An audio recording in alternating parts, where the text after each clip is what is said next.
Halo semua, saya Elvanto. Selamat datang di Edu Channel.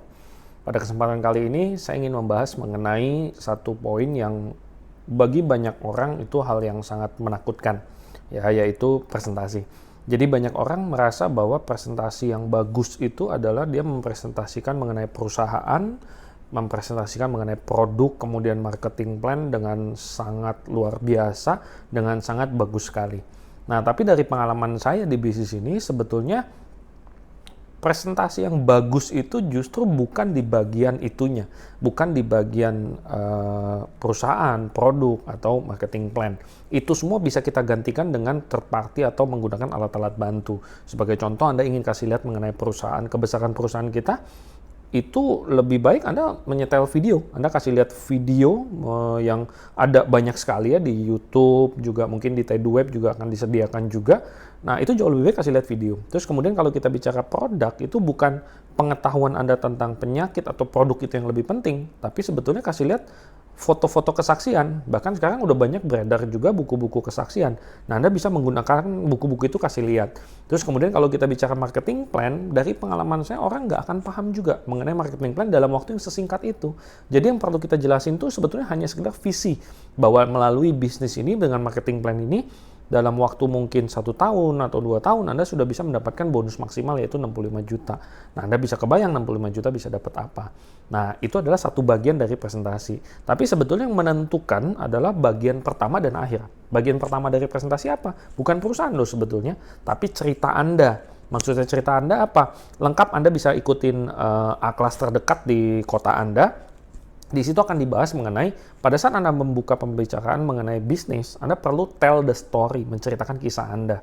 Ada 4 poin ya. Yang pertama itu latar belakang Anda, hal yang tidak Anda sukai dari latar belakang, kemudian cerita Anda ketemu bisnis ini, kemudian juga mengenai harapan-harapan Anda atau hasil-hasil yang sudah Anda dapatkan melalui bisnis ini. Nah, itu yang paling penting. Dan itu saya yakin Anda punya. Kenapa? Ya memang cerita Anda, memang kisah Anda itu. Dan setelah presentasi bisnisnya dengan menggunakan alat-alat bantu, ya ada yang ketiga, yaitu apa? Sesi tanya jawab.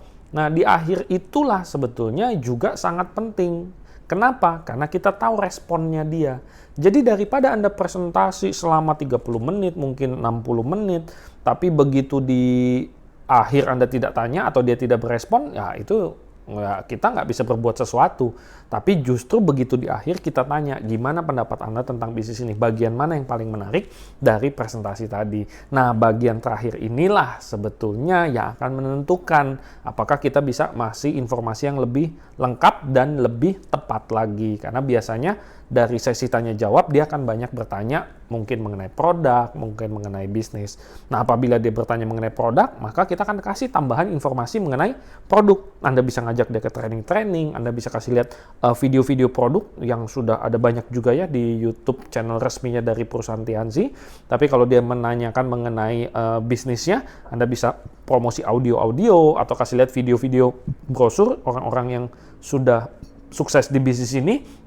Anda tinggal kasih lihat video-video itu. Tapi kalau misalnya nih dia melakukan sebuah pertanyaan yang Anda merasa bahwa saya nggak ada jawabannya, gimana dong? Sederhana, Anda keluarkan kalimat pamungkas, yaitu apa? Pertanyaan Anda bagus sekali. Nanti saya akan tanyakan ke upline Anda bisa telepon upline Anda langsung atau melalui chatting, ya kalau Anda takut mengganggu upline Anda, melalui chat, ya atau mungkin langsung bikin janji sama dia untuk datang ke pertemuan.